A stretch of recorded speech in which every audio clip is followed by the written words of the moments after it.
এই পৃথিবীতে প্রত্যেকটা সন্তানের জন্য স্রষ্টার দেওয়া সবথেকে বড় পুরস্কার হচ্ছে তার বাবা এবং মা।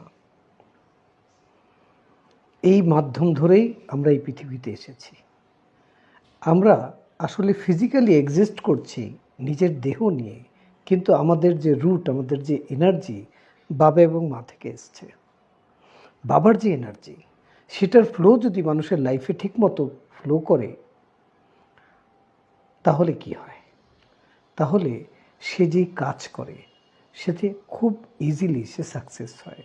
সে যদি কোনো ব্যবসা করে সেটাকে সাস্টেইন করতে পারে, তার ভেতরে একটা পাওয়ার জেনারেট হয়, সে নিজের লাইফটাকে সিকিউর ফিল করে, সে এগিয়ে যাওয়ার উদ্যম একটা পাওয়ার ভেতর থেকে সে পায়।